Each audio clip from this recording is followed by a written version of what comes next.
What are your communication preferences? Slack or Teams? How about texting? Email? Chat? An old school phone call? What about Zoom? Or here's something novel. How about a face-to-face meeting? Or you could go really old school and send a handwritten note or letter. How do you choose which communication channel to use? Well, start by considering the type of communication. If it's a quick query, choose texting or social media. If there's lots of detail, Slack, Teams, or email could be your best choice. If there are likely many questions, consider Zoom, a phone call, or even a face-to-face convo.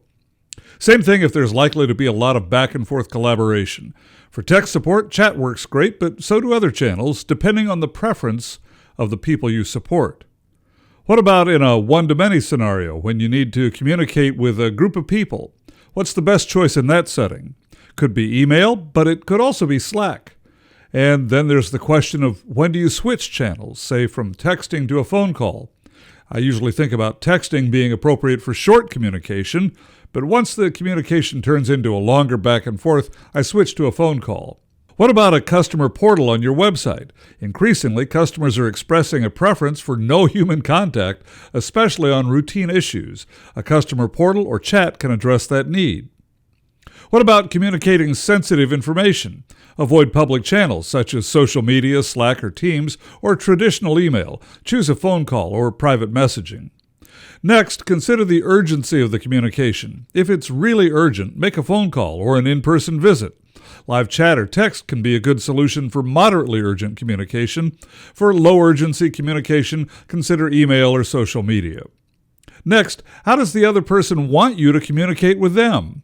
Aside from the practical considerations of choosing a communication channel based on the type of communication, also consider the communication preferences of the people communicating. For example, suppose you prefer text but your customer prefers a phone call. In this case, because they're your customer, your communication choice should be a phone call.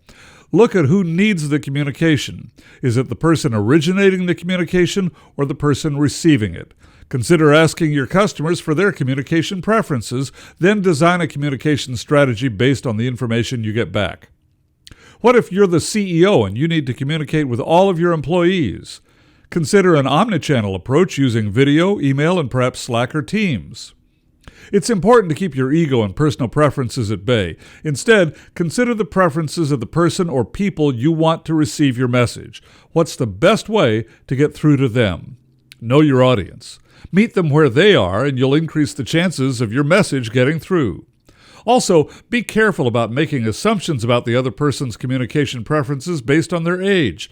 Just because they're older doesn't necessarily mean they prefer a phone call, nor should you automatically assume millennials and Gen Z people prefer Slack. Stereotypes aren't always true. Want to get your message across? Consider the type of communication, the need for security, how urgent it is, and the communication preferences of the other people in the communication. Want more? You'll find tips and training on IT customer service, teamwork, and leadership at CompassionateGeek.com.